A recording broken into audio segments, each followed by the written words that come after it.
Hello friends, ఈ వీడియోలో మనం 2017లో విడుదలైన ఎడ్జ్ ఆఫ్ ఇన్నోసెన్స్ అనే చైనీస్ రొమాంటిక్ థ్రిల్లర్ మూవీ ఎక్స్ప్లెనేషన్ని చూడబోతున్నాము. మూవీ యొక్క హీరో పేరు కాంగ్. కాంగ్ ఒక ఫిలాసఫీని బాగా నమ్ముతాడు. రేపటి రోజున మనం బ్రతికుంటామో లేదో అన్న గ్యారంటీని ఎవ్వరు ఇవ్వలేరు కాబట్టి ఇవాల్టి రోజున మనం ఫుల్ ఫ్లెడ్జ్డ్గా రీగ్రెట్సే లేకుండా బ్రతకాలి. జీవితంలో ప్రతి ఒక్క రోజు కూడా అతనికి చాలా ఇంపార్టెంట్. ప్రతి రోజుని అతని ఆఖరి రోజులాగా జీవిస్తాడు. ఇవాళ కూడా అతను మోటార్ బైక్ని నడుపుతున్న టైంలో ఒక ట్రక్ అయితే అతని ఎదురుగా రావడం వల్ల అతనికి యాక్సిడెంట్ అయ్యి లెగ్ ఇంజరీ చాలా సివియర్ అవ్వడం వల్ల హాస్పిటలైజ్ అవ్వాల్సి వస్తుంది. హాస్పిటల్లో చేరాడని కాంగ్ వాళ్ళ మమ్మీ డాడీకి చెప్తే ఎక్కడ వాళ్ళు కంగారు పడతారు, అనవసరంగా వాళ్ళెందుకు టెన్షన్ పెట్టడం అని కాంగ్ తన ఇద్దరి ఫ్రెండ్స్ని అయితే హాస్పిటల్కి పిలిపిస్తాడు తోడు కోసం. ఈ అమ్మాయి పేరు జూలియా, ఇంకా ఇతని పేరు జేసన్. వీళ్ళిద్దరూ కూడా కాంగ్ యొక్క బెస్ట్ ఫ్రెండ్స్. వీళ్ళ ముగ్గురు మధ్యనే ఒక లవ్ ట్రయాంగిల్ కూడా ఉంటుంది. జేసన్ జూలియాని ఇష్టపడితే జూలియా మాత్రం మన కాంగ్ని ఇష్టపడుతుంది. కానీ కాంగ్కి మాత్రం జూలియా అతన్ని ఇష్టపడుతుందన్న విషయం ఇంకా తెలీదు, ఎందుకంటే జూలియా ఒక్కసారి కూడా ఎక్స్ప్రెస్ చేయలేదు కాబట్టి. కాంగ్ యొక్క బెడ్ పక్కనే ఒక ముసలాయన కూడా అడ్మిట్ అయి ఉంటాడు. అతను చాలా రోజుల నుంచి ఇదే హాస్పిటల్లో ఉన్నాడంట. అతని దగ్గరికి ట్రీట్ చేయడానికి వచ్చిన నర్స్తో అతను ఫ్లర్ట్ చేస్తూ ఉంటాడు. ఈ నర్స్ది కూడా ఈ మూవీలో కొంచెం ఇంపార్టెంట్ క్యారెక్టర్, గుర్తుపెట్టుకోండి. కాంగ్ జూలియాతో నీ ఇయర్ రింగ్స్ చాలా బాగున్నాయి, ఎప్పటి నుంచి పెట్టుకుంటున్నావు, వీటిని ఎప్పుడు కొన్నావని అడిగినప్పుడు జూలియా తెగ మురిసిపోతుంది. కాంగ్కి హాస్పిటల్లో ఇలా ఈ ఒకే రూమ్లో ఉండడం, అదే ఫుడ్ తినడం చాలా బోర్ కొట్టేస్తుంది. ఎందుకంటే అతను ఎక్కడ రోడ్ల మీద పడి తిరిగే ఒక అబ్బాయి ఇలా అతన్ని లాక్ చేసి పెడితే అతనికి పిచ్చ చిరాకు అయితే వచ్చేస్తుంది. అలా అతను విండో నుంచి బయటికి చూస్తూ ఉన్నప్పుడు అటువైపుగా ఉన్న ఒక ఇంటి పైన అతను కన్ను పడుతుంది. ఆ ఇంటి బాల్కనీలో జియా అనే ఒక అమ్మాయి అయితే బయటికి వస్తుంది. జియాని చూడంగానే కాంగ్ కళ్ళు ఒక్కసారిగా జిగేల్మంటాయి. జియాని చూస్తుంటే హెవెన్ నుంచి అప్పుడే దిగొచ్చిన ఒక ఏంజిల్ లాగా కాంగ్కి అనిపిస్తుంది కాబట్టి జియా నుంచి అతను కళ్ళు తిప్పుకోలేకపోతాడు. అతనున్న ప్లేస్ నుంచి వాళ్ళ ఇల్లు కొంచెం దూరంలో ఉండడం వల్ల తను క్లియర్గా జియాని చూడలేకపోతున్నాడు. అందుకోసమే తన ఫ్రెండ్స్కి కాల్ చేసి అయితే నాకు ఒక టెలిస్కోప్ని తీసుకురారా ప్లీజ్, అర్జెంట్ అని అంటాడు. జూలియా ఇంకా జేసన్ కాంగ్ అడిగిన టెలిస్కోప్ని అయితే తీసుకొచ్చి ఇచ్చేస్తారు. కాంగ్కి ఇంకా టెలిస్కోప్ దొరికింది కాబట్టి జియాని 24/7 మానిటర్ చేస్తూనే ఉంటాడు. ఈ విండో నుంచి అతుక్కుపోయి అస్సలు కదలట్లేదు. ఆ అమ్మాయి దూరం నుంచి చూస్తేనే ఇంత బాగుందంటే దగ్గర నుంచి చూస్తే ఇంకెంత బాగుంటుందో. తను నాతో మాట్లాడుతుందా, ఎంత బాగా మాట్లాడుతుంది, తనకి బాయ్ ఫ్రెండ్ ఉండి ఉంటాడా, తను నాతో సరిగ్గా బిహేవ్ చేస్తుందా అని రకరకాల ఆలోచనలతో అతని బుర్ర పిచ్చెక్కిపోతుంది. ఓ రోజు కాంగ్కి ఒక అన్నోన్ నెంబర్ నుంచి మెసేజ్ అయితే వస్తుంది. ఎవరు మీరు అని అడిగినప్పుడు నేను ఇక్కడే పక్కనే ఉన్న కెఫేలో కూర్చొని నీతో చాట్ చేస్తూ ఉన్నా అని అంటారు. కాంగ్కి వాళ్ళెవరో కూడా తెలియదు కాబట్టి ఆ మెసేజ్ని అయితే ఇగ్నోర్ చేస్తాడు. అప్పుడే ఆ కెఫేలో చూస్తే ఒక అతను సైకిల్ తొక్కుంటూ జియా వాళ్ళ ఇంటికైతే వచ్చి వాళ్ళ గేట్ని ఓపెన్ చేయడానికి ట్రై చేస్తూ ఉన్నట్టుగా మనకి కనిపిస్తుంది. ఇతను ఇంకెవరో కాదు, ఆ కెఫే యొక్క ఓనర్. ఆ కెఫే ఇంకెక్కడో లేదు, జియా వాళ్ళ ఇంటి పక్కనే ఉంది. ఇదంతా కూడా కాంగ్ అతని టెలిస్కోప్లో చూస్తూ ఉంటాడు. ఈ ఇంట్లో జియాతో పాటు వాళ్ళ మమ్మీ డాడీ కూడా ఉంటారు. ఓ రాత్రి జియా వాళ్ళ మమ్మీ ఇంకా డాడీకి మధ్యన గొడవ జరుగుతూ ఉంది. ఈ గొడవ చూడడానికి నార్మల్గా అయితే లేదు, కొంచెం సివియర్గానే అనిపిస్తుంది మనకి. చాలాసేపు నార్మల్గానే జరిగిన ఆ గొడవ ఒక్కసారిగా జియా వాళ్ళ నాన్న జియా వాళ్ళ మమ్మీని కొట్టడంతో హీటప్ అవుతుంది. జియాకి కూడా చాలా కోపం వస్తుంది. ఎక్కడ వాళ్ళ నాన్న వాళ్ళ మమ్మీని ఇంకేం చేస్తాడో అని తనకి భయమేయడం వల్ల ఒక కత్తిని తీసుకొని వచ్చి అయితే వెనక్కి నుంచి వాళ్ళ నాన్నని పొడిచి చంపేస్తుంది. ఈ సీన్ని కల్లారా కాంగ్ అయితే అతని టెలిస్కోప్లో చూసి షాక్ అయిపోతాడు. అదే టైంకి అతని గుండె ఆగిపోయేలా వెనక నుంచి ఆ ముసలైన అయితే వచ్చి ఏం చూస్తున్నావు, నేను కూడా చూస్తాను, ఏది నీ టెలిస్కోప్ నాకు ఇవ్వని అతని చేతిలో నుంచి టెలిస్కోప్ని తీసుకొని అయితే చూడడానికి ట్రై చేస్తాడు. కాంగ్ ఇప్పుడు జియాని కాపాడాలనుకుంటున్నాడు. ఈ విషయం అందరికీ తెలిస్తే మళ్ళీ జియాకి ప్రాబ్లం అవుతుంది కాబట్టి వెంటనే ముసలైన చేతి నుంచి అతని టెలిస్కోప్ని అయితే లాగేసుకొని ఇక్కడి నుంచి అతన్ని వెళ్ళిపోమని కొంచెం కోపంగానే అరుస్తాడు. ఆ తర్వాత మళ్ళీ టెలిస్కోప్ ద్వారా ఆ ఇంటిని చూసినప్పుడు అమ్మాయి ఇంకా కూతురు ఇద్దరు కూడా చనిపోయిన వాళ్ళ నాన్న డెడ్ బాడీని ఈడ్చుకొని ఎక్కడికో తీసుకువెళ్తూ ఉంటారు. తర్వాత కార్పెట్ పైన పడిన బ్లడ్ మొత్తాన్ని కూడా క్లీన్ చేసి ఎవిడెన్స్ మొత్తాన్ని కూడా డిస్ట్రాయ్ చేయడానికి ట్రై చేస్తున్నారు. కాంగ్ బాడీ అంతా కూడా షేక్ అయిపోతుంది. మర్డర్ని ఫస్ట్ టైం అతని కళ్ళతో విట్నెస్ చేసి ఉంటాడు కాబట్టి అతనికి ఇప్పుడు చేతులు కాళ్ళు అస్సలు ఆడట్లేదు. అదే ఆలోచిస్తూ అతనైతే పడుకుంటాడు. తర్వాత రోజు మళ్ళీ బయటికి చూస్తే అదే క్యాఫే ఓనర్ మళ్ళీ జియా వాళ్ళ ఇంటి బయటకి అయితే వచ్చి ఎవరి కోసమో చూస్తూ ఉంటున్నాడు. అసలు ఈ క్యాఫే ఓనర్ ఎవరు, ఎందుకు పద్దాక జియా వాళ్ళ ఇంటికి వస్తున్నాడో కాంగ్కి ఏమీ అర్థం కావట్లేదు. తర్వాత రోజు రాత్రి తల్లి కూతురు ఇద్దరు కూడా బ్లడ్ అంటిన ఆ కార్పెట్ని మరింత శుభ్రపరచడం కోసం దగ్గరలోనే ఉన్న ఒక చెరువు దగ్గరికి అయితే వెళ్తారు. ఆ చెరువు నీటిలో ఆ కార్పెట్ని శుభ్రపరిచేశారంటే ఇంకెవరికి ప్రూఫ్ కూడా దొరకదు. వాళ్ళ ఇంటికి పోలీస్ వచ్చినా సరే వాళ్ళు పట్టుపడరని ఈ ప్లాన్ అయితే వేస్తారు.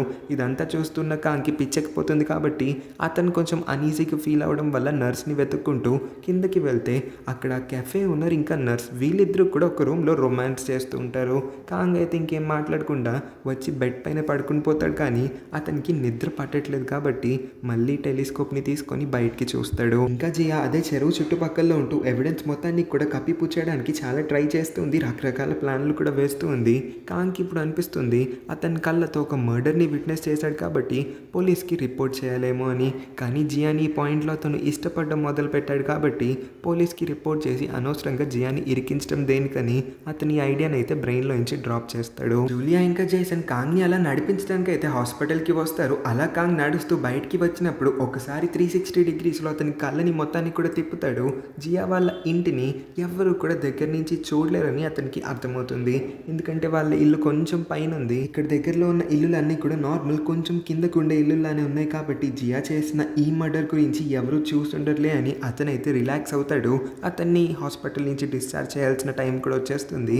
జూలియా ఇంకా జేసన్ కాంగ్ యొక్క రూమ్ మొత్తాన్ని కూడా శుభ్రపరిచేస్తారు. అతను రూమ్లో అలా వాలి రెస్ట్ తీసుకున్నప్పుడు టేబుల్ పైన అతనికి ఒక లెటర్ అయితే కనిపిస్తుంది.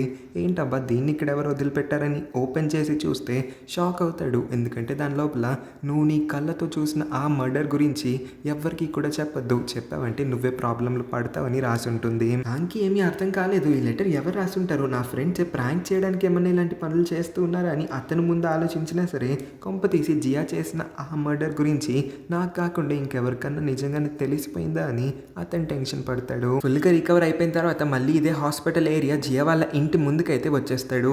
అక్కడ ఇప్పుడు జియా ఇంటి నుంచి బయటకైతే వస్తుంది. కాంగ్ ఫస్ట్ టైం జియాని ఇంత దగ్గరగా చూడగలుగుతాడు. మరింత అందంగా ఉంది అని అతని మనసులో అయితే ఫీల్ అవుతాడు. జియా కంగారులో ఎక్కడికో బయలుదేరుతుంది. పొరపాటున తన ఐడి కార్డ్ రోడ్ మీద పడిపోవడం జియా నోటీస్ అయితే చేయదు. కానీ ఇది కాంగ్ అయితే నోటీస్ చేసి వెంటనే తన ఐడి కార్డ్ని తీసుకుంటాడు.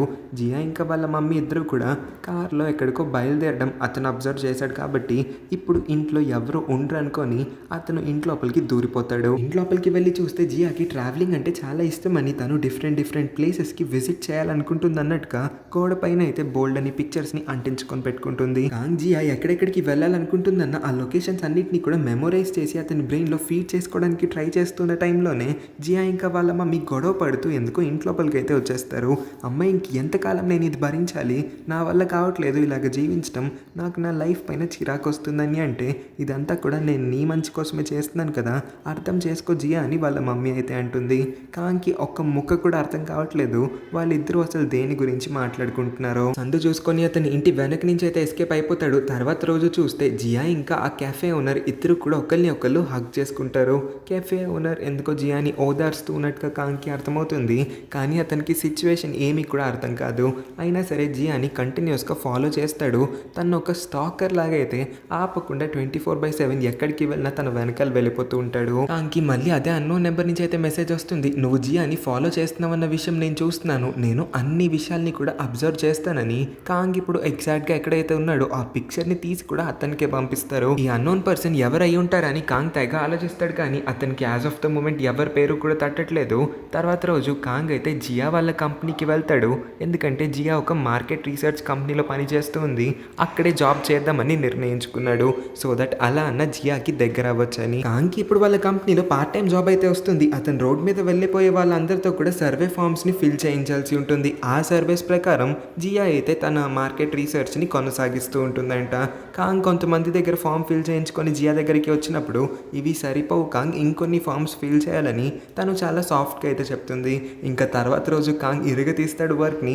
రోడ్డు మీద ఎవరు వెళ్తే వాళ్ళని ఆపి మరీ వాళ్ళని బలవంత పెట్టేసి మరి ఆ ఫామ్స్ని ఫిల్ చేస్తాడు. నిన్నటి కన్నా 3 times ఎక్కువ ఫామ్స్ని అయితే ఫిల్ చేయించగలిగాడు. అక్కడ పక్కనే కార్పెట్ క్లీనింగ్ కంపెనీ కూడా ఉంది. ఇదే కంపెనీకి చెందిన కొంతమంది ఎంప్లాయీస్ అయితే ఆ రోజు జియా వాళ్ళ ఇంటికి వచ్చి కార్పెట్ని క్లీన్ చేయడానికి తీసుకొని వెళ్ళారు. అందుకే లోపలికి వెళ్ళి వాళ్ళకి జియా ఏమన్నా తెలుసా అని ఎంక్వైరీ చేస్తాడు. కానీ అక్కడి నుంచి అతనికి రావాల్సిన ఇన్ఫర్మేషన్ అయితే రాదు. కాంగ్ అలా షాప్ నుంచి బయటికి వచ్చినప్పుడు తన ఫ్రెండ్ జేసన్ కూడా కాంగ్ దగ్గరికి వచ్చి నువ్వు సర్వే ఫామ్స్ ఫిల్ చేస్తూ ఉండడం చూశాను, ఏది నాకు కూడా ఒక ఫామ్ ఇవ్వు, నేను ఫిల్ చేస్తాను, నీకు సహాయపడుతుంది కదా అని అంటాడు.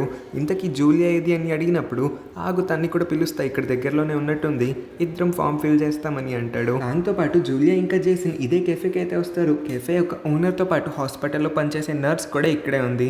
కాంగ్కి వీళ్ళందరి పైన డౌట్ అయితే ఉంటుంది. ఎవరు అన్నోన్ మెసేజెస్ పంపిస్తున్నారు నాకు ఫ్రీక్వెంట్ కానీ, అందుకోసమే అదే నెంబర్కి ఎవరు నువ్వు ఎందుకు నాకు మెసేజ్ పంపిస్తున్నావు అని మెసేజ్ పెట్టినప్పుడు ఎవరి ఫోన్స్కి కూడా నోటిఫికేషన్ వెళ్ళినట్టుగా అతనికి అనిపించలేదు. అదే టైంకి అతనికి రిప్లై కూడా వస్తుంది, నేను నీకు హెల్ప్ మాత్రమే చేయాలనుకుంటున్నానని. అప్పుడే జూలియా వాటర్ తాగడానికి అయితే వెళ్తుంది, కానీ తన మొబైల్ ఫోన్ని మాత్రం వాళ్ళు ఉన్న టేబుల్ దగ్గరే వదిలేసి వెళ్తుంది. కానీ తన మొబైల్కి ఎటువంటి నోటిఫికేషన్ కూడా రాదు. కాంగ్ కెఫేలో 4 పక్కల కూడా కేర్ఫుల్గా అబ్జర్వ్ చేస్తూ ఉంటాడు. అతని కళ్ళకి ఎవ్వరూ కూడా సస్పీషియస్గా కనిపించట్లేదు. అందరూ వాళ్ళ వాళ్ళ పనుల్లో బిజీగానే ఉన్నారు. కాంగ్కి మాత్రం మెసేజ్లు ఆగట్లేదు. అటువైపు నుంచి మెసేజ్లు వస్తూనే ఉన్నాయి. కెఫే నుంచి కాంగ్ కంపెనీ దగ్గరికి అయితే వచ్చేస్తాడు. అక్కడ కొంతమంది మాట్లాడుకుంటున్నప్పుడు వింటారు, జియా వాళ్ళ నాన్న కొన్ని రోజులుగా ఆఫీస్కి రావట్లేదేంటి, ఆయనకి ఏమై ఉంటుంది, ఆయన పైన చాలా పెద్ద అప్పు అయితే ఉంది కదా, అప్పు తీర్చకుండా ఆయన ఎక్కడికో పారిపోయి ఉంటాడు అనుకుంటున్నారా ఏంటి అని మాట్లాడుకుంటారు. కాంగ్ వాళ్ళ ఎక్కువ సర్వే ఫామ్స్ ఫిల్ చేయించగలిగాడు కాబట్టి స్ట్రైట్గా జియా దగ్గరికి అయితే వెళ్ళి ఆ ఫామ్స్ అన్నిటినీ కూడా తన చేతిలో పెట్టి, నేను బయట కొంతమంది మాట్లాడుకుంటూ ఉన్నప్పుడు విన్నాను, మీ నాన్న ఆఫీస్కి రావట్లేదంట కదా అని అడిగినప్పుడు, అవును వాళ్ళందరూ అలానే మాట్లాడతారు, మా నాన్న ఈ కంపెనీలో ఎప్పటి నుంచో పని చేస్తూ ఉన్నాడు, సీనియర్ మేనేజర్ పొజిషన్లో కూడా ఉన్నాడు, కానీ అతనికి ఒంట్లో బాగోలేదు, అందుకే ఇప్పుడైతే రావట్లేదు, ఇంకొన్ని రోజుల్లో మా నాన్న తిరిగి కంపెనీకి వచ్చేస్తాడులే. అందరూ మా నాన్న వల్లే నాకు ఈ కంపెనీలో జాబ్ వచ్చిందని అనుకుంటారు, కానీ నేను నా కష్టార్జితంతోనే పైకి వచ్చానని తను చెప్పి బాధపడుతుంది. తర్వాత రోజు జియా ఒంటరిగా కెఫేలో కూర్చొని ఉన్న టైంలో కాంగ్ అయితే తన దగ్గరికి వచ్చి, నేను ఇంకొక పార్ట్ టైం జాబ్ని వెతికే పనిలో పడ్డానని అంటాడు.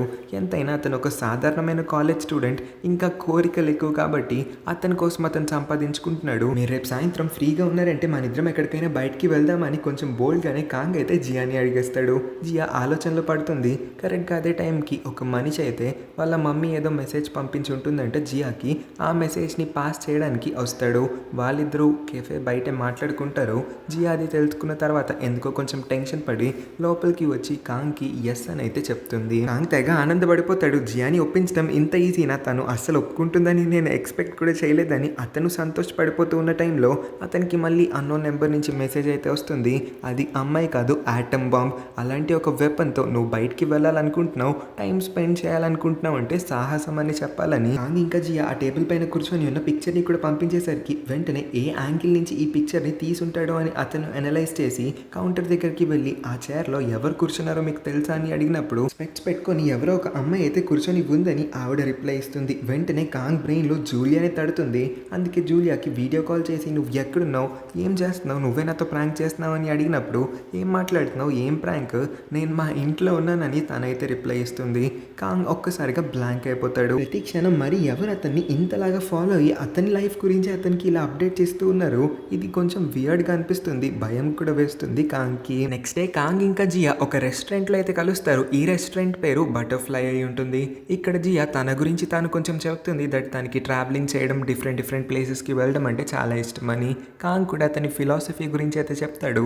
నువ్వు ఇప్పుడు ఏం చేయాలనుకుంటున్నావో అది వెంటనే చేసేయాలి, అది ఫ్యూచర్లో చేద్దాం అనుకుని పోస్ట్ పోన్ చేసుకుంటే అది ఎప్పటికన్నా జరుగుతుందో జరగదో, రేపు అనే రోజున నీకేం జరుగుద్దో నీకు కూడా తెలియదు, కాబట్టి నువ్వు నీ లైఫ్ని రీగ్రెట్స్ లేకుండా బ్రతకాలి, అందుకోసమే దేన్ని కూడా డిలే చేయొద్దని అతని యొక్క ఈ ఐడియాలజీని చెప్పి ఆమెనైతే ఇంప్రెస్ చేయగలుగుతాడు. నేను కూడా నా మోటార్ బైక్ పైన డిఫరెంట్ లొకేషన్స్కి ట్రావెల్ చేస్తానని అతని ఇంట్రెస్ట్ని కూడా చెప్పిన తర్వాత, ఫ్యూచర్లో నువ్వు రకరకాల ప్లేసెస్ విజిట్ చేస్తూ ఉన్నప్పుడు నాకు పోస్ట్ని పంపిస్తూ ఉండు కుదిరితే అని అంటాడు. చాలాసేపు కబుర్లు చెప్పుకుంటారు. జియాకి కూడా కాంగ్తో ఇంతసేపు మాట్లాడడం బాగా నచ్చుతుంది. వాళ్ళిద్దరూ కూడా నడుస్తూ ఉంటారు. కాంగ్ అయితే లీడ్ చేస్తాడు వేని. జియా వాళ్ళ ఇంటి వరకు తీసుకొని వస్తాడు. ఇక్కడే జియా షాక్ అవుతుంది. నేను నా ఇంటి అడ్రస్ని నీకు చెప్పని కూడా చెప్పలేదు, అలాంటిది నువ్వు నన్ను ఇక్కడి వరకు ఎలా తీసుకురాగలుగుతావు, నీకు నా ఇంటి అడ్రస్ ముందు నుంచే ఎలా తెలిసింది, మర్యాదగా నిజం చెప్పమని అడుగుతుంది. బాబు రెడ్ హ్యాండెడ్గా ఇరుక్కుపోతాడు. అదే టైంకి మెసేజ్ కూడా వస్తుంది, ఇప్పుడు అడ్డంగా ఇరుక్కుపోయావు కదా, ఇప్పుడు ఏం చెప్పి తప్పించుకుంటావని. కాంగ్ ఇంకా నిజం చెప్దామని డిసైడ్ అవుతాడు. ఎందుకంటే ఇవాళ కాకపోతే రేపైనా అసలు నిజం బయటికి రావాల్సిందే, కాబట్టి నాకు బైక్ యాక్సిడెంట్ అయిన తర్వాత మీ ఇంటి ఎదురుగా ఉన్న హాస్పిటల్లోనే అడ్మిట్ అయ్యాను. ఆ విండో నుంచి మీ ఇల్లు క్లియర్గా కనిపిస్తుంది. అప్పటి నుంచి నేను నిన్నే చూస్తూ ఉన్నాను, నువ్వు నాకు బాగా నచ్చావు కూడా, అందుకే మీ ఆఫీస్లో పని చేయడం మొదలు పెట్టాను, నీకు దగ్గర అవ్వడానికే ఇవాళ కూడా కలుద్దామని అడిగానని. ముందు నా ఒక్క రోజు గడవాలంటే నాకు ఎందుకో చాలా టైం పట్టినట్టు అనిపించేది, కానీ వన్స్ నేను నిన్ను అబ్జర్వ్ చేయడం మొదలుపెట్టిన తర్వాత టైం చాలా స్పీడ్గా వెళ్ళిపోతూ ఉన్నట్టు అనిపించేది. నువ్వే గుర్తొస్తూ ఉంటావు, నీ గురించే రోజంతా కూడా ఆలోచిస్తానని తన్ని మళ్ళీ ఈ మాటలు చెప్పైతే ఇంప్రెస్ చేస్తాడు. కానీ ఇంప్రెస్ చేయడానికి ఏం చెప్పలేదు, అతను నిజంగా ఫీల్ అయిందే చెప్పుంటాడు. జియా కూడా ఈ మాటలన్నీ విన్న తర్వాత వెంటనే అతన్ని హక్ చేసుకుంటుంది. అప్పుడే అక్కడికి జియా వాళ్ళ మమ్మీ కొంతమంది బాడీ గార్డ్స్ని అయితే పంపించి ఉంటుంది. జియాని కొంచెం పక్కకి జరిపి ఇంకొకసారి మా మేడం జోలికి రావాలని ట్రై చేసావంటే నీ ప్రాణాలు తీసేస్తామని బాడీ గార్డ్స్ అయితే కాంగ్కి వార్నింగ్ ఇస్తారు. కొట్టబోతారు కూడా, కానీ జియా వాళ్ళని ఆపేసి వాళ్ళతో అయితే వెళ్ళిపోతుంది ఇంటికి. తర్వాత రోజు కంపెనీకి వెళ్ళి చూస్తే జియా ఇంకా ఆఫీస్కి రాదు, ఆఫీస్ మానేసిందని అక్కడ ఉన్న వాళ్ళందరూ కూడా చెప్పి అతన్ని షాక్ అయ్యేలా చేస్తారు. పోనీ జియా వాళ్ళ ఇంటికి వెళ్ళి చూస్తే ఇంటి గేట్ కూడా లాక్ అయ్యి ఉంటుంది. లోపల జియా వాళ్ళు ఉన్నట్టు తనకి అనిపించట్లేదు. అందుకే అతనికి ఒక ఐడియా వస్తుంది. స్ట్రైట్గా కెఫే ఓనర్ దగ్గరికి వచ్చి, ఆ రోజు నువ్వు ఇంకా జియా హక్ చేసుకోవడం నేను చూశాను, మీ ఇద్దరి మధ్యన రిలేషన్ ఏంటి, జియా ఇప్పుడు ఎక్కడుందో కొంచెం నాకు చెప్పు అని అడుగుతాడు. జియా వాళ్ళ నాన్న ఇంకా మా నాన్న ఇద్దరు కూడా బిజినెస్ పార్ట్నర్స్. ఇప్పుడు జియా ఏ కంపెనీలో అయితే పని చేస్తూ ఉందో ఆ కంపెనీ జియా వాళ్ళ నాన్నదే. కాకపోతే ఆ కంపెనీ అయితే అప్పుల్లో మునిగిపోతూ ఉంది. అందుకే జియా వాళ్ళ పరిస్థితి ఇప్పుడు అంతగా ఏమీ బాగాలేదు. ఇంతకు మించి మా ఇద్దరి మధ్యన ఏం ఫ్రెండ్షిప్ లేదు. మేమిద్దరం చిన్నప్పటి నుంచి కలిసే పెరిగాం కాబట్టి మంచి ఫ్రెండ్స్. అప్పుడప్పుడు తను ఏదైనా బాధల్లో ఉంటే ఓదారుస్తాను అని చెప్తాడు. జియా ఇప్పుడు ఎక్కడికన్నా బయటకు వెళ్ళి ఉండొచ్చు, కాసేపట్లో తను వాళ్ళ ఇంటికి వచ్చేస్తుందేమో అని జియా వాళ్ళ ఇంటి ఎదురుగానే కాంగ్ ఒక పెద్ద బ్యానర్ పైన బటర్ఫ్లై సింబల్ వేసి పెడతాడు. దీని మీనింగ్ అతను బటర్ఫ్లై రెస్టారెంట్లో వెయిట్ చేస్తాడు. ఆమె ఈ బ్యానర్ని చూసిందంటే వెంటనే అక్కడికి రమ్మని అతను ఆమెని కలవడానికి ఎదురు చూస్తూ ఉన్నాడని. రాత్రి నుంచి కాంగ్ కదలకుండా అదే రెస్టారెంట్ దగ్గర కూర్చుంటాడు, జియా వస్తుందేమో అన్న ఆశతో. కానీ ఎంతసేపు ఎదురు చూస్తున్నా తను రావట్లేదు. ఇంకా వెళ్ళిపోదాం అనుకునే ఆఖరి నిమిషానికైతే జియా కొంచెం స్లోగా వాక్ చేసుకొని అతని దగ్గరికి వస్తుంది. కాంగ్ తన్ని చూడంగానే వెంటనే హగ్ చేసుకుంటాడు. ఈ పాయింట్లో జియా కూడా చెప్తుంది, నన్ను ఇక్కడి నుంచి ఎక్కడికన్నా దూరంగా తీసుకెళ్ళిపోవా, నేను ఇంట్లో ఇకపైన ఉండాలనుకోవట్లేదని. వాళ్ళిద్దరూ కూడా సిటీకి దూరంగా ఎక్కడో మారుమూల పల్లెటూరు లాంటి ప్లేస్కి అయితే వచ్చేస్తారు. ఈ ప్లేస్కి జియా విజిట్ చేయాలనుకుంటుందని ముందు నుంచి కూడా తన విష్ లిస్ట్లో రాసుకొని పెట్టుకుని ఉంటుంది. ఇద్దరు కూడా ఈ ప్లేస్లో ప్రశాంతంగా బ్రతకగలుగుతారు. ఎవరు కూడా వెళ్ళి డిస్టర్బ్ చేయరు. కాంగ్ యొక్క కంపెనీ జియాకి బాగా నచ్చుతుంది. జియా కూడా ఫస్ట్ టైం ఫ్రీడమ్ అనే ఫీల్ని బాగా పొందగలుగుతుంది కూడా. ఇద్దరు అనుకోకుండానే ఒకరితో ఒకరు చాలా క్లోజ్ కూడా అయిపోతారు. జియా ఇంకొన్ని రోజులు ఇక్కడే ఉందామని నిర్ణయించుకుంటుంది. తనకి తిరిగి సిటీలో ఉన్న వాళ్ళ మమ్మీ దగ్గరికి వాళ్ళ ఇంటికి వెళ్ళాలని లేదంట. అప్పుడే ఓ రోజు కాంగ్ షాప్ డిస్ప్లేలో పెట్టిన బైక్ని చూసి ఈ బైక్ నాకు చాలా బాగా నచ్చిందని ఇలా అంటాడో లేదో జస్ట్ క్యాషువల్గానే అంటాడు. జియా మరో క్షణానికి ఆ బైక్ని అయితే కాంగ్ కోసం కొనేస్తుంది, ఇంటికి కూడా తెచ్చేస్తుంది. వాళ్ళు ట్రిప్కి కూడా వెళ్తారు.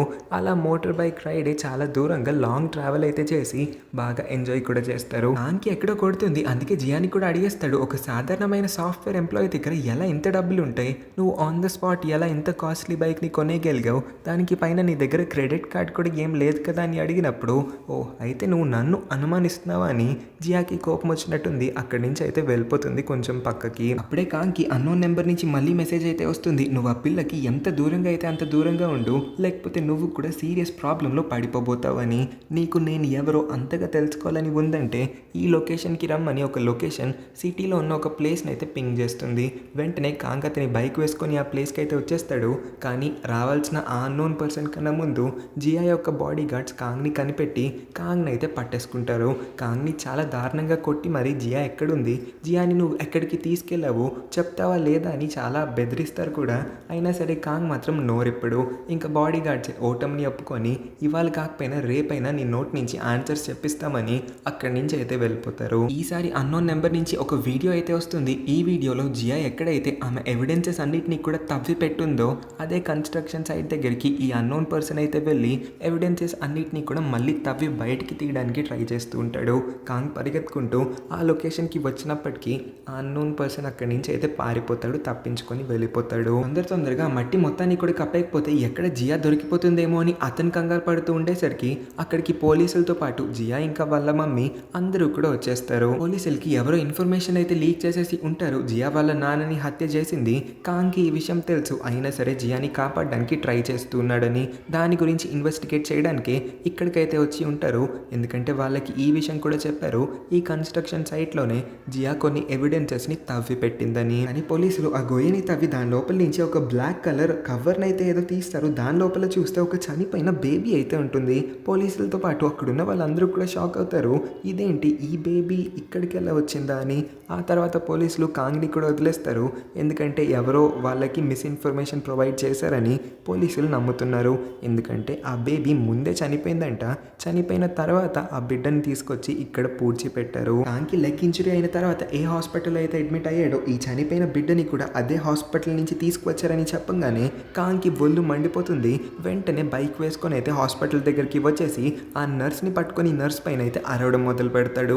నువ్వే కదా, నాకు తెలిసిపోయింది, నువ్వే నాకు మెసేజ్లు పంపిస్తూ ఉన్నావు, అయినా నీకు ఈ పని చేయాల్సిన అవసరం ఏంటి, నీకెంత ధైర్యం ఉంటే నన్ను ఇలా మెంటల్గా టార్చర్ పెడుతూ ఉన్నావు, నీ బాయ్ ఫ్రెండ్ ఇంకా నువ్వు ఆ రోజు రొమాన్స్ చేస్తూ ఉండడం నేను చూస్తాననే కదా నువ్వు ఇదంతా చేస్తున్నావు, లేకపోతే నీ బాయ్ ఫ్రెండ్ అంటే ఆ కెఫే ఓనర్ ఇంకా జియా ఇద్దరు కూడా కొంచెం క్లోజ్, వాళ్ళిద్దరూ చిన్నప్పటి నుంచి కలిసే పెరిగారు కాబట్టి అవుట్ ఆఫ్ జెలసీ నువ్వు జియాని హర్ట్ చేయాలనుకుంటున్నావా, నీ నుంచి నాకు సమాధానం కావాలి, మౌనంగా ఉండొద్దని కొంచెం గట్టిగానే అడిగేస్తాడు. ఇక్కడే నర్స్ ఒక ట్విస్ట్ అయితే రివీల్ చేస్తుంది. హాస్పిటల్ నుంచి చనిపోయిన బిడ్డని దొంగలించి ఆ కన్స్ట్రక్షన్ సైట్ దగ్గర పూడ్చిపెట్టింది ఇంకా ప్రతిరోజు కూడా నీకు అన్నోన్ పర్సన్గా మెసేజ్లు పెడుతున్న పర్సన్ ఒక్కలే, ఆమె ఇంకెవరో కాదు, జూలియానే. జూలియా ఎవరు అనుకుంటున్నావు, ఈ హాస్పిటల్ యొక్క ఓనర్ కూతురు, ఈ హాస్పిటల్ మొత్తము కూడా జూలియా వాళ్ళదే. ఈ విషయం తెలియంగానే కాంగ్ ఆశ్చర్యపోతాడు. జూలియాకి ఇదంతా చేయాల్సిన అవసరం ఏంటో తనకి అస్సలు అర్థం కాలేదు. మళ్ళీ ఆ హాస్పిటల్ విండో దగ్గరికి వెళ్ళి జియా వాళ్ళ ఇంటి వైపుకి చూస్తే ఈసారి జూలియా జియా వాళ్ళ ఇంట్లోపలికి చొరపడడానికి ట్రై చేస్తుంది. ఇక్కడ జూలియా జియాకి హాని తలపెడుతుందేమో అని కాంగ్ కంగారు పడి వెంటనే జియా వాళ్ళ ఇంటికి అయితే వచ్చేయడానికి ట్రై చేస్తూ ఉంటాడు. ఇంకొక పక్కన జూలియా జియా పైన అరవడం మొదలు పెడుతుంది. మీ నాన్నని చంపేయడం నేను నా కళ్ళతో చూశాను, నువ్వు మీ నాన్న యొక్క డెడ్ బాడీని ఎక్కడ దాచావు మర్యాదగా చెప్పు అని. ఈ పాటికే కాంగ్ అక్కడికి వచ్చి జూలియా నువ్వు తప్పుగా అర్థం చేసుకుంటున్నట్టున్నావు, ఇక్కడ నువ్వు చూసిందంతా నిజం కాకపోవచ్చు, మనం కూర్చొని నిదానంగా మాట్లాడుకుందామని. కానీ జూలియా మాట వినదు. ఈ అమ్మాయి ఒక మర్డరర్, నేను ఆ విషయాలన్నింటినీ ప్రూఫ్స్తో సహా నీ ముందు పెట్టి ఈ అమ్మాయి యొక్క అసలు నిజ స్వరూపాన్ని నీకు ప్రూఫ్ చేద్దాం అనుకున్నాను, ఇదంతా కూడా అందుకోసమే నేను చేస్తున్న ప్రయత్నం అని చెప్తుంది. ఒక్కసారి నాకు వీళ్ళ నాన్న యొక్క డెడ్ బాడీ గురించి తెలియాలి, అప్పుడు ఈ అమ్మాయిని జైల్లోకి ఎలా పంపిస్తానో చూడని జూలియా అయితే శపథం చేస్తుంది. ఇక్కడే జూలియా చెప్తుంది కూడా, కాంగ్ నువ్వంటే నాకు చాలా ఇష్టం, హాస్పిటల్లో అడ్మిట్ అయినప్పుడు నేను ఎంత సంతోషపడ్డానో తెలుసా, అది కూడా మా హాస్పిటలే కాబట్టి నిన్ను ఇంకా రోజు నేను అక్కడికి వచ్చి కలవచ్చు, నిన్ను నేను జాగ్రత్తగా చూసుకుంటానని కూడా చాలా కలలు కన్నాను, కానీ నువ్వు అసలు నా గురించి పట్టించుకుని కూడా పట్టించుకోలేదు, ఎప్పుడు చూసినా జియానే విండో నుంచి చూస్తూ ఉంటావు. కాంగ్ ఎక్కడికి వెళ్ళినా ఎంత దూరం వెళ్ళినా సరే జూలియాకి ఎలా తెలిసిపోతుందో కూడా మనకి ఇప్పుడే అర్థమవుతుంది. జూలియానే కాంగ్ యొక్క ఫోన్లో స్పై యాప్ని ఇన్స్టాల్ చేసిందంట. అంతకుమించి కాంగ్కి ఒక టెలిస్కోప్ కూడా ఇచ్చింది కదా, ఆ టెలిస్కోప్లో కూడా ఒక స్పై కెమెరాని పెట్టేసిందంట. అంటే కాంగ్ ఏమేమైతే చూస్తూ ఉన్నాడో అవన్నీ కూడా జూలియాకి వచ్చేస్తాయి. జూలియా ఈ పని చేయడంలో జేసన్ కూడా జూలియాకి హెల్ప్ చేసి ఉంటాడు. టెలిస్కోప్ ద్వారా నువ్వు చూసావు కదా, జియా కన్స్ట్రక్షన్ సైట్ దగ్గర ఏదో బ్లాక్ కలర్ కవర్లో కప్పి పెట్టిందని, అక్కడ ఖచ్చితంగా వాళ్ళ నాన్నకి సంబంధించింది ఏదైనా కప్పి పెట్టిందేమో అని నేను ఆ ప్లేస్కి వెళ్ళి తవ్వి చూస్తే అక్కడ ఏమీ లేదు, నన్ను ఫూల్ చేయడానికి ట్రై చేసిందేమో నాకు అనిపించింది కాబట్టి ఎలాగైనా జియాని ఇరికిద్దాం అనుకున్నాను. అందుకే హాస్పిటల్ నుంచి ఒక చనిపోయిన బిడ్డను తీసుకొచ్చి అక్కడైతే పెట్టేశాను. ఆ తర్వాత పోలీసులకి కూడా హింట్ ఇచ్చాను, సో దట్ వాళ్ళు ఇలా అన్న ఎలాగోలాగా జియా గురించి పూర్తిగా తెలుసుకుంటారని. కానీ నా ఈ ప్లాన్ అయితే అసలు వర్కౌట్ అవ్వలేదు, ఇంకా మంచిగా అయితే ప్లాన్ చేయాల్సింది. నేను చేస్తున్న ఈ ప్లానింగ్ మొత్తంలోనూ కూడా జేసన్ నాకు చాలా హెల్ప్ చేశాడు, ఎందుకంటే జేసన్ నన్ను చాలా ఇష్టపడుతున్నాడు కాబట్టి.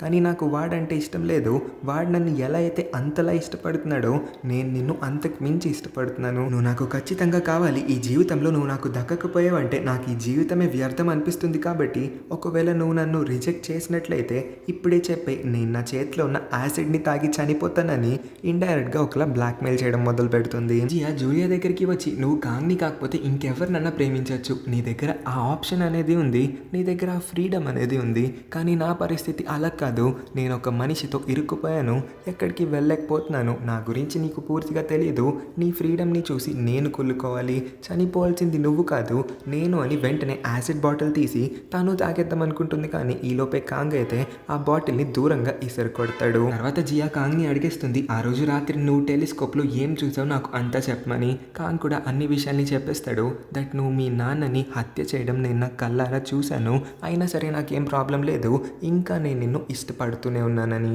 అవును, నేనే మా నాన్నని చంపేశాను, వెళ్ళి పోలీసులకి కూడా ఈ విషయాన్ని చెప్పి, అయినా ఒక హత్య చేసిన అమ్మాయిని ఎలా ప్రేమించగలుగుతావు అని తను అనేలోపే జియా వాళ్ళ మమ్మీ అక్కడికి వచ్చి జియాని తీసుకుని వెళ్ళిపోతుంది. కాంగ్ కూడా వెంటనే అతని బైక్ని వేసుకొని జియా వాళ్ళ కార్ని ఫాలో అవుతాడు. ఒక పాయింట్లో వాళ్ళ కార్ పక్కనే వెళ్తూ జియాని కార్ ఆపమని చాలా రిక్వెస్ట్ చేసుకుంటాడు. అతను ఏడుస్తాడు, అరిచి గీ పెడతాడు, అయినా సరే జియా మాత్రం అతని వైపు కూడా తల తిప్పి చూడట్లేదు.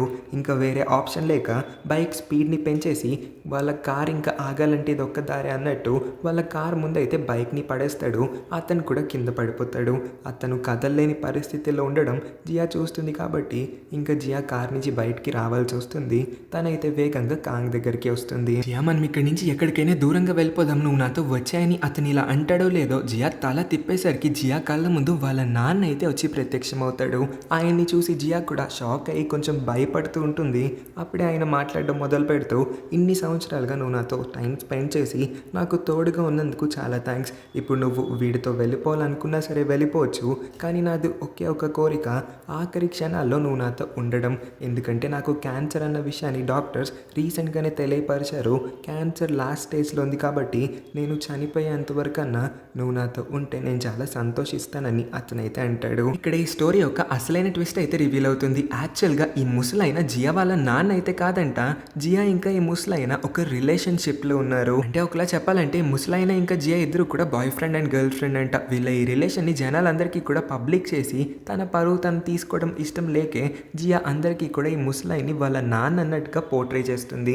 యాక్చువల్గా జియాని ఈ రిలేషన్షిప్లోకి నెట్టింది ఇంకెవరో కాదు, వాళ్ళ మమ్మీనే. వాళ్ళ నాన్న చనిపోయిన తర్వాత వాళ్ళ ఫ్యామిలీ చాలా అప్పుల్లోకి వెళ్ళిపోయింది. అన్ని అప్పుల్ని తీర్చగలగాలంటే ఖచ్చితంగా జియా ఇలాంటి ఒక రిచ్ బిజినెస్ మ్యాన్తో రిలేషన్షిప్లో ఉండి అతని కోరికలన్నీ తీర్చిందంటే అతను కూడా ఫైనాన్షియల్గా వీళ్ళకి హెల్ప్ చేస్తారు. ఇది జియా వాళ్ళ మమ్మీ యొక్క ప్లాన్. ఇనీషియల్గా జియాకి ఈ పని చేయడం అస్సలంటే అస్సలు ఇష్టం లేదు, కానీ వాళ్ళ మమ్మీ జియాని చాలా ఫోర్స్ చేస్తుంది.